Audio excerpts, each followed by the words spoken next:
Hello student, स्वागत है आप सभी का हमारे यूट्यूब चैनल में। आज की इस वीडियो में हम class 12 business studies pre board 2026 जो 30 जनवरी 2026 को होने वाला है आपका बिजनेस स्टडीज़ का प्री बोर्ड, उसको डिस्कस करने वाले हैं। तो जो 30 जनवरी 2026 को आपका pre board business study subject का होने वाला है वो टोटल 80 मार्क्स का होगा। 3 घंटे का पेपर होगा। जो भी जनरल इंस्ट्रक्शंस दी गई हैं आप उसको रीड कर लेना। प्री बोर्ड पेपर आपका कैसे आने वाला है, क्या क्या क्वेश्चंस आने वाले हैं उसको डिस्कस करते हैं। चलिए अब हम बाकी अगर आपने चैनल को सब्सक्राइब नहीं किया है तो ज़रूर कर लें ताकि जो भी नोटिफिकेशन आए आपको ज़रूर मिले। तो अब हम स्टार्ट करते हैं। फर्स्ट क्वेश्चन है आपका, वैज्ञानिक प्रबंधन के जन्मदाता डैश हैं। Dash is the father of scientific management. तो FW टेलर हैं इसके साइंटिफिक मैनेजमेंट के फादर। नेक्स्ट क्वेश्चन है आपका, निम्न में से कौन सा नियोजन का प्रकार नहीं है। Which of the following is not a type of planning. Option a program, option b rule, option c product, option d procedure. Option c इस क्वेश्चन का करेक्ट है आपका प्रोडक्ट। चलिए नेक्स्ट क्वेश्चन देखते हैं। समूह परंपराएं किस संगठन ढांचे से होती हैं। In which organization structure do group norms occur. तो इस क्वेश्चन का राइट आंसर है आपका informal organization. Next question discuss करते हैं। निम्न में से नियुक्तिकरण का तत्व कौन सा है। भर्ती, चयन, प्रशिक्षण, उपरोक्त सभी। Which is the element of staffing. Option a recruitment, option b selection, option c training, option D all of the above. तो इस क्वेश्चन का राइट आंसर था option D all of above. Next question देखते हैं, question number 5। निम्न में से संदेश वाहन का माध्यम कौन सा है। Which is the medium of communication. Option a written, option b verbal, option c written and verbal, option d formal. तो ऑप्शन सी इसका करेक्ट है आपका। नेक्स्ट क्वेश्चन है आपका question number 6। Shaving cream tube is an example of which of the following. Option a transportation packaging, option b primary packaging, option c secondary, option D all of the above. तो इस question का right answer है आपका option b primary packaging. Next question देखते हैं, question number 7। चालू संपत्ति तथा चालू दायित्व के अंतर को डैश कहते हैं। Difference between the current assets and current liabilities is called. Option A net working capital, option B gross working capital, option C fixed capital, option D none of the above. इस question का right answer है option A आपका net working capital. Next question देखते हैं, question number 8। Choose the correct option. Statement 1 है आपका management is pervasive. Statement 2 management is required in financial as well as non financial institutions. ये दोनों ही statement आपके करेक्ट हैं, तो ऑप्शन डी इसका करेक्ट है। Both statement are true and statement 2 is conclude from statement. तो ऑप्शन डी इसका करेक्ट है। क्वेश्चन नंबर 9 देखते हैं। What type of process selection is. चयन किस तरह की प्रक्रिया है। तो जो सिलेक्शन होता है वो एक नेगेटिव प्रोसेस होता है, तो इस क्वेश्चन का राइट आंसर आपका negative. Next question, question number 10। नियंत्रण व्यक्तित्व से संबंधित है। Controlling is related to people, true या फॉल्स। तो इसका राइट आंसर है आपका फॉल्स। ये स्टेटमेंट फॉल्स है। Next question, question number 11। वस्तु निर्माण का विचार आते ही डैश प्रक्रिया प्रारंभ हो जाती है। क्रय, विक्रय, विपणन या उत्पादन। इंग्लिश में देखते हैं क्या क्वेश्चन है। With the onset of the thought of the producing a thing the process of dash start. तो ऑप्शन डी इसका करेक्ट है प्रोड्यूसिंग। नेक्स्ट क्वेश्चन देखते हैं, question number 12। Choose the correct option. Statement 1 personal selling is a highly effective and personalised approach to making marketing the involves direct interaction between a sales representative and potential customers. Statement 2 है आपका personal selling offer a unique advantages in establishing meaningful connection with the customers and tailoring the sales message to individual needs. Unlike mass communication channel, personal selling allow for real-time feedback, enabling salespeople to address concern, build trust, and adapt their approach based on the customer's responses. इस question का right answer है आपका option D. Both statement are true and statement 2 is concluded from statement. दोनों ही statement इस question के true हैं, तो ऑप्शन डी इसका करेक्ट है। नेक्स्ट क्वेश्चन डिस्कस करते हैं जो कि क्वेश्चन नंबर 13 है आपका। ग्राहक बाजार का डैश होता है। Customer is the dash of the market. तो इसका राइट आंसर है आपका king. Customer is the king of the market. Question देखते हैं, question number 14। Who gave the 14 principle of management? प्रबंध के 14 सिद्धांत किसके द्वारा दिए गए हैं? इस क्वेश्चन का राइट आंसर है आपका Henri Fayol. 14 principle Henri Fayol के द्वारा दिए गए हैं। अब हम नेक्स्ट क्वेश्चन देखते हैं, question number 15। Management is an inexact science. प्रबंध यथार्थ विद्वान है। तो इस क्वेश्चन का राइट आंसर है आपका ट्रू। तो ये स्टेटमेंट आपकी ट्रू है। नेक्स्ट क्वेश्चन देखते हैं, क्वेश्चन नंबर 16। क्वेश्चन नंबर 16 है आपका नियोजन एक मानसिक अभ्यास है। Planning is a mental exercise. ये स्टेटमेंट भी एकदम ट्रू है। प्लानिंग एक मेंटल एक्सरसाइज होती है। नेक्स्ट क्वेश्चन देखते हैं, क्वेश्चन नंबर 17। भर्ती एक डैश प्रक्रिया है। Recruitment is a dash process. तो रिक्रूटमेंट एक पॉजिटिव प्रोसेस है और सिलेक्शन एक नेगेटिव प्रोसेस है। नेक्स्ट क्वेश्चन देखते हैं, question number 18। Dash concept of marketing emphasis on consumer welfare. तो इसका राइट आंसर है आपका सोशल मार्केटिंग कंसेप्ट।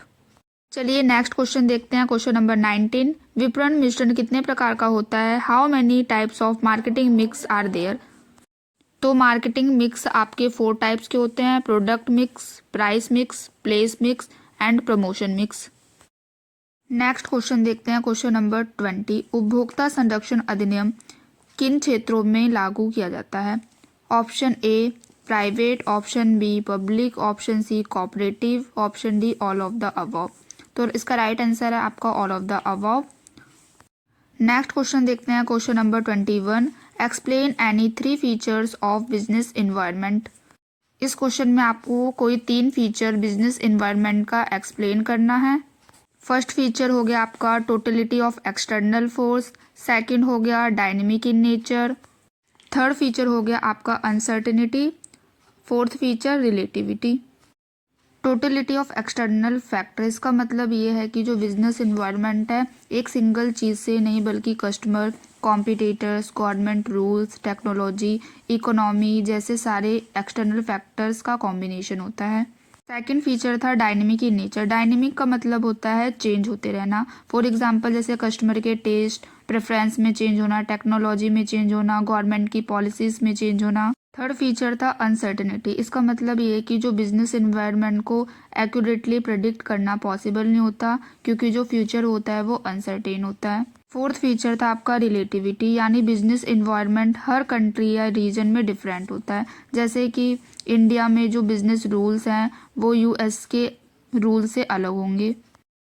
तो मैंने इस क्वेश्चन का क्या आंसर है आपको एक्सप्लेन कर दिया। बाकी अगर आपको इस चैप्टर को एकदम फुल एक्सप्लेनेशन एकदम अच्छे से आपको इस चैप्टर को समझना है तो इसकी वीडियो आपको मेरे चैनल पर मिल जाएगी। तो आप वहां पर जाकर इजीली इस चैप्टर को कंप्लीट कर सकते हैं। बिजनेस स्टडीज़ की रिवीजन सीरीज़ भी स्टार्ट हो चुकी है, तो वहां से जाकर अपने सभी चैप्टर्स को कवर करो। सभी टॉपिक्स वहां पर बहुत ही ईजी लैंग्वेज में एक्सप्लेन किए गए हैं। तो चलिए अब हम नेक्स्ट क्वेश्चन देखते हैं, question number 22।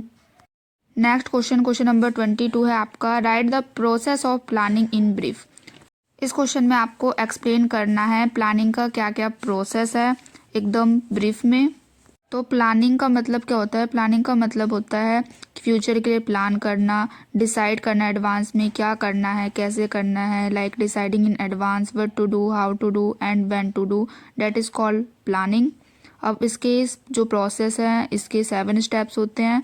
Like first step है सेटिंग ऑब्जेक्टिव्स, सेकंड स्टेप है डेवलपिंग प्राइमिसेस, थर्ड स्टेप है identifying alternative course of action, fourth evaluating the alternative, fifth step है selecting an alternative, 6 implementing the plan, 7 follow up. तो ये सारे steps थे planning process के। बाकी कंप्लीट एक्सप्लेनेशन आपको मेरे चैनल पर मिल जाएगी, तो आप वहाँ से जाके इसको अच्छे से समझ सकते हैं। नेक्स्ट क्वेश्चन देखते हैं, question number 22। Discuss any 3 limitation of controlling. इस क्वेश्चन में आपको कंट्रोलिंग के कोई 3 लिमिटेशन को डिस्कस करना है। फर्स्ट लिमिटेशन हो गया जैसे कंट्रोलिंग का difficulty in setting qualitative standard, no control over external factor, resistance from employees, controlling is a very costly process. तो ये 4 लिमिटेशन मैंने बताया आपको कंट्रोलिंग के क्या क्या लिमिटेशन होते हैं, तो आपको इन्हीं सभी पॉइंट्स को एक्सप्लेन करना है इस क्वेश्चन में। नेक्स्ट क्वेश्चन है, there is a close and reciprocal relationship between the planning and controlling, how does the statement hold good. इस क्वेश्चन में आपको बताना है कि जो प्लानिंग है और कंट्रोलिंग कैसे एक दूसरे से रिलेटेड होते हैं, क्या रिलेशनशिप है और क्या इन दोनों के बीच में डिफरेंस होता है, और उन सभी पॉइंट्स को डिस्कस करना है इस क्वेश्चन में जो इस स्टेटमेंट को डिस्क्राइब करें। कंट्रोलिंग एंड प्लानिंग में क्या डिफरेंस होता है, जो कंट्रोलिंग होता है वो लास्ट फंक्शन होता है मैनेजमेंट का, और जो प्लानिंग होता है वो फर्स्ट फंक्शन होता है मैनेजमेंट का। तो ये एक डिफरेंस हो गया। बाकी आप इस क्वेश्चन को अच्छे से प्रिपेयर कर लेना, ये भी बहुत ज़्यादा इंपॉर्टेंट क्वेश्चन है। चलिए अब हम क्वेश्चन नंबर 24 देखते हैं। क्वेश्चन नंबर 24 है आपका, explain any 3 importance of sales promotion activities to customers. इस क्वेश्चन में आपको सेल्स प्रमोशन के क्या क्या इंपॉर्टेंस होते हैं कंज्यूमर और कस्टमर्स के लिए एक्सप्लेन करना है इस क्वेश्चन में कोई 3 पॉइंट्स। तो sales promotion help in increasing the sales, first point हो गया। Sales promotion also attract more and more customer, ये आपका सेकंड पॉइंट हो गया। थर्ड पॉइंट हो गया, sales promotion useful in new product launching. Sales promotion एक वेरी इंपॉर्टेंट टेक्निक होती है जो यूजफुल होती है न्यू प्रोडक्ट की लॉन्चिंग में।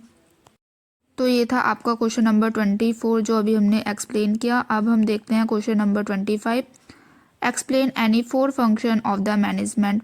प्रबंधन के किन्हीं 4 कार्यों का वर्णन करना है क्वेश्चन नंबर 25 में आपको। इस क्वेश्चन में आपको एक्सप्लेन करना है जो भी फंक्शंस होते हैं मैनेजमेंट के, like planning, organising, staffing, directing, controlling, इन सब के बारे में आपको एक्सप्लेन करना है। तो सबसे पहले मैनेजमेंट क्या होता है उसको समझ लेते हैं। मैनेजमेंट का मतलब होता है, या मैनेजमेंट का मेन काम है ऑर्गेनाइजेशन के गोल्स को एफिशिएंटली अचीव करना, और ये सभी जो काम है कुछ फंक्शंस के थ्रू परफॉर्म किए जाते हैं, जैसे प्लानिंग, ऑर्गेनाइजिंग, स्टाफिंग, डायरेक्टिंग और कंट्रोलिंग के थ्रू। तो प्लानिंग का मतलब क्या होता है, प्लानिंग का मतलब है फ्यूचर के लिए गोल्स को सेट करना, उनको अचीव करने के लिए एक्शंस को डिसाइड करना। ऑर्गेनाइजिंग एक क्लियर डायरेक्शन और को प्रोवाइड करता है। ऑर्गेनाइजिंग में काम को ऑर्गेनाइज किया जाता है एफिशिएंटली गोल्स को अचीव करने के लिए, मतलब काम को ऑर्गेनाइज करना, रिस्पॉन्सिबिलिटी असाइन करना और रिसोर्सेज को अरेंज करना, डैट इज़ ऑर्गेनाइजिंग। स्टाफिंग का फंक्शन क्या करता है, स्टाफिंग का फंक्शन ये इंश्योर करता है कि राइट पीपल राइट जॉब के लिए सिलेक्ट हो, ट्रेन हो और मोटिवेट हो। फोर्थ फंक्शन डायरेक्टिंग का मतलब है एम्प्लॉयज़ को गाइड करना, मोटिवेट करना और लीडरशिप प्रोवाइड करना। फिफ्थ फंक्शन कंट्रोलिंग का मतलब है परफॉर्मेंस को मेजर करना, स्टैंडर्ड के अगेंस्ट चेक करना और नेसेसरी जो करेक्टिव एक्शंस हैं उनको करना। तो मैंने आपको मैनेजमेंट के 5 फंक्शन एक्सप्लेन कर दिए, कोई 4 फंक्शन आपको इसमें लिखना है। अब नेक्स्ट क्वेश्चन नंबर 26 देखते हैं। इस क्वेश्चन में आपको एक्सप्लेन करना है, explain any 4 features of planning के कोई 4 फीचर्स इस क्वेश्चन में आपको एक्सप्लेन करना है। फर्स्ट फीचर है आपका गोल ओरिएंटेड प्रोसेस। प्लानिंग क्या है, एक गोल ओरिएंटेड प्रोसेस होता है, मतलब प्लानिंग हमेशा किसी स्पेसिफिक ऑब्जेक्टिव या गोल को अचीव करने के लिए की जाती है। सेकंड फीचर है आपका फ्यूचर ओरिएंटेड। प्लानिंग में हमेशा आगे की सोच के प्लानिंग की जाती है कि फ्यूचर एक्टिविटीज़ क्या होगी। थर्ड फीचर है आपका universal. Planning is a universal, it's means planning की रिक्वायरमेंट हर लेवल पे होती है, like top level, middle level, lower level of management, और हर टाइप ऑफ ऑर्गेनाइजेशन में प्लानिंग की नीड होती है। Fourth feature, planning is a continuous process. तो ये सभी फीचर्स थे प्लानिंग के, क्या क्या फीचर्स होते हैं। अब हम क्वेश्चन नंबर 27 देखते हैं। क्वेश्चन नंबर 27 है आपका, state any 4 advantages of delegation of authority. Delegation of authority के कोई 4 एडवांटेजेस एक्सप्लेन करने हैं आपको इस क्वेश्चन में। क्वेश्चन नंबर 28 देखते हैं। अब क्वेश्चन नंबर 28 है आपका, there is a close and reciprocal relationship between the planning and controlling, how does the statement hold good. ये क्वेश्चन मैंने आपको अभी एक्सप्लेन किया था, सेम वही क्वेश्चन रिपीट हुआ है। Next question number 29, explain any 4 factor affecting the financial decision in an organisation. इस क्वेश्चन में 4 फैक्टर्स जो फाइनेंशियल डिसीजन को अफेक्ट करते हैं वो एक्सप्लेन करना है। फर्स्ट फैक्टर है आपका cash flow position, second flotation cost, third state of capital market, fourth cost. तो ये सभी फैक्टर्स हैं जो आपको एक्सप्लेन करना है डिटेल में इस क्वेश्चन में 4 मार्क्स के अकॉर्डिंग। चलिए अब हम क्वेश्चन नंबर 29 में ही एक क्वेश्चन पूछा गया, उसको भी देख लेते हैं। Explain briefly the importance of management principle. Management principles की क्या इम्पॉर्टेंस है, इसको भी आपको एक्सप्लेन करना है इस क्वेश्चन में। इससे रिलेटेड भी डिटेल वीडियो आपको मेरे चैनल पर मिल जाएगी, तो आप वहां से जाके इसका आंसर देख सकते हैं और इजीली इस क्वेश्चन को समझ सकते हैं। नेक्स्ट क्वेश्चन देखते हैं, question number 30। Explain any 4 liabilities of a consumer. इस क्वेश्चन में आपको कोई 4 लायबिलिटीज कंज्यूमर की एक्सप्लेन करनी है। तो फर्स्ट लायबिलिटी होगी focus on only standardise product, learn about the associated risk, read labels carefully, assert yourself, be honest in your dealing, do not forget to get cash memo, always file complaint for genuine grievances। तो ये 4-5 liabilities थी जो मैंने आपको बताई। यही सभी point आपको डिटेल में एक्सप्लेन करना है इस क्वेश्चन नंबर 30 में। इसी में एक क्वेश्चन और पूछा गया और मैं आपसे explain the importance of consumer protection from the consumers point of view. ये क्वेश्चन भी आप अच्छे से याद कर लेना। अब हम नेक्स्ट क्वेश्चन देखते हैं, question number 31। Explain any 6 principles of Henry fuel. Henry fuel के कोई 6 प्रिंसिपल को एक्सप्लेन करना है आपको क्वेश्चन नंबर 31 में। तो इस क्वेश्चन में हेनरी फ्यूल के द्वारा जो 14 प्रिंसिपल दिए गए हैं उसमें से कोई 6 प्रिंसिपल को एक्सप्लेन करना है। फर्स्ट प्रिंसिपल है division of work. Division of work का क्या मतलब होता है, काम को स्पेशलाइज करना, एफिशिएंसी और स्किल्स को बढ़ाना, डिवाइड करना काम को। सेकंड हो गया आपका ऑथोरिटी एंड रिस्पॉन्सिबिलिटी। इसका मतलब ये है कि मैनेजर के पास ऑथोरिटी होनी चाहिए डिसीजन लेने की और रिस्पॉन्सिबिलिटी भी होनी चाहिए उसके रिजल्ट के लिए अकाउंटेबल होने की। तो ये सेकंड प्रिंसिपल था। थर्ड है आपका डिसिप्लिन, मीन्स एम्प्लॉयज़ को रूल्स एग्रीमेंट जो हैं वो सब फॉलो करने चाहिए। जैसे एग्जांपल के लिए हो गए office timing, safety rules, instructions, ये सब क्या है एम्प्लॉयज़ को फॉलो करने चाहिए। फोर्थ प्रिंसिपल हो गया आपका यूनिटी ऑफ कमांड। हर एम्प्लॉय को सिर्फ एक सुपीरियर से ऑर्डर मिलना चाहिए, ये यूनिटी ऑफ कमांड कहता है। नेक्स्ट है आपका unity of direction. Same objective वाले जो भी एक्टिविटीज़ और प्लान है वो एक मैनेजर के अंडर में होनी चाहिए। सिक्स्थ प्रिंसिपल है आपका subordination of individual interest to general interest. इसका मतलब ये है कि जो भी इंडिविजुअल इंटरेस्ट है उसको छोड़कर जो भी ऑर्गेनाइजेशनल के गोल्स हैं उसको प्रायोरिटी देनी चाहिए, ऑर्गेनाइजेशनल के गोल्स को अचीव करने पर ध्यान देना चाहिए। तो मैंने आपको 6 प्रिंसिपल एक्सप्लेन कर दिए। यही क्वेश्चन का आंसर है, इस क्वेश्चन में आपको एक्सप्लेन करना है। बाकी इससे रिलेटेड भी डिटेल वीडियो आपको मेरे चैनल पर मिल जाएगी, तो आप 14 प्रिंसिपल ईजिली समझकर याद कर सकते हैं। अब नेक्स्ट क्वेश्चन देखते हैं, question number 32। State 6 point of difference between formal and informal organisation. इसमें 6 पॉइंट डिफरेंस बताने हैं आपको। फॉर्मल और इनफॉर्मल ऑर्गेनाइजेशन के बीच में क्या डिफरेंस होता है। सबसे पहले फॉर्मल ऑर्गेनाइजेशन क्या होता है उसको देखते हैं। फॉर्मल ऑर्गेनाइजेशन का मतलब होता है वो ऑर्गेनाइजेशन जो ऑफिशियली क्रिएट होती है मैनेजमेंट के द्वारा, और इनफॉर्मल ऑर्गेनाइजेशन अनऑफिशियली बनती है। फॉर्मल ऑर्गेनाइजेशन में जो रूल्स रिस्पॉन्सिबिलिटीज़ होते हैं वो सब डिफाइन होते हैं। इनफॉर्मल ऑर्गेनाइजेशन में no rules no responsibility define नहीं होते हैं। तो ये आपका फर्स्ट डिफरेंस था। Second difference, formal organisation is created officially by the management, informal organization is created unofficially. Third difference between the formal and informal organization on the basis of structure. Formal organization have fixed structure with defined roles. Informal organization no fixed structure, no roles are defined. On the basis of stability के basis पे formal organisation और informal organisation में क्या difference होता है। Formal organisation are more stable and permanent, informal organisation are less stable and depends on relationship. Next difference है formal और informal में। Formal organisation is control by the management, informal organisation control by the group norms. तो ये सभी difference थे informal और formal organisation के बीच में। इसका डिटेल सॉल्यूशन एंड वीडियो इस क्वेश्चन का मेरे चैनल पर अवेलेबल है, तो आप वहाँ से जाकर इस क्वेश्चन को भी अच्छे से याद कर लेना। 2026 में जो आपका बोर्ड ऑफ एग्ज़ाम होने वाला है उसके लिए भी ये क्वेश्चन बहुत ज़्यादा इंपॉर्टेंट है, क्योंकि प्रीवियस ईयर्स क्वेश्चन पेपर में ये क्वेश्चन बहुत बार रिपीट हुआ है। अब हम नेक्स्ट क्वेश्चन देखते हैं। Question number 33, explain any 6 factors that determine the capital structure of the company. इस क्वेश्चन में 6 फैक्टर्स को एक्सप्लेन करना है जो capital structure of the company को डिटरमाइन करते हो।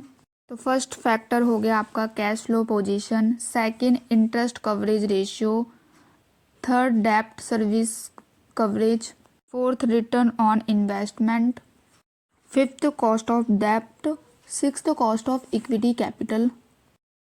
तो ये सभी 6 फैक्टर्स थे जो कैपिटल स्ट्रक्चर्स को डिटरमाइन करने में हेल्प करते हैं। इनको आपको डिटेल में एक्सप्लेन करना है इस क्वेश्चन के अंदर। Next question, what is mean by the working capital, describe any 4 factor which affect the working capital requirement of the company. तो इसमें आपको एक्सप्लेन करना है कि वर्किंग कैपिटल क्या होता है, उसका क्या मतलब होता है, और कोई 4 फैक्टर जो वर्किंग कैपिटल रिक्वायरमेंट पर इफ़ेक्ट करते हो। वर्किंग कैपिटल क्या होती है? वर्किंग कैपिटल वो कैपिटल होती है जो day to day business operation में यूज़ की जाती है, that is called working capital. जब करंट एसेट्स में से करंट लाइबिलिटीज़ को माइनस करते हैं तब आपकी वर्किंग कैपिटल निकल कर आती है। अब देखते हैं कौन कौन से फैक्टर्स इसको इफेक्ट करते हैं। तो फर्स्ट हो गया आपका nature of business, second scale of the business, third technology, fourth type of business. तो ये सभी फैक्टर्स हैं जो वर्किंग कैपिटल रिक्वायरमेंट को इफेक्ट करते हैं। इन्हीं सभी पॉइंट्स को डिटेल में इस क्वेश्चन में एक्सप्लेन करके आपको लिखना है 6 मार्क्स के अकॉर्डिंग, क्योंकि ये 6 मार्क्स में पूछा गया है क्वेश्चन। बाकी ये क्वेश्चन इम्पॉर्टेंट है आपके आगे एग्ज़ाम में आने के लिए, क्योंकि ये वाला क्वेश्चन भी प्रीवियस ईयर एग्ज़ाम में बहुत बार रिपीट हुआ है, तो आप इसको अच्छे से याद कर लेना। और प्री बोर्ड के लिए तो ये क्वेश्चन है ही इम्पॉर्टेंट। नेक्स्ट क्वेश्चन देखते हैं। Next question number 34, what is marketing, explain it's 4 function in brief.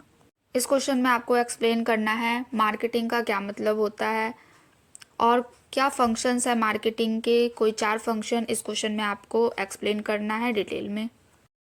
Marketing, it refer to that process under which valuable goods services are created, offered and by doing transaction independently the needs are satisfied. मतलब marketing का मतलब होता है valuable goods and services को create करना, offer करना, और marketing का काम होता है प्रोडक्ट को कस्टमर तक सही तरीके से पहुंचाना, कस्टमर्स की नीड्स एंड वांट्स को सेटिस्फाई करना। तो इसी प्रोसेस को हम मार्केटिंग कहते हैं।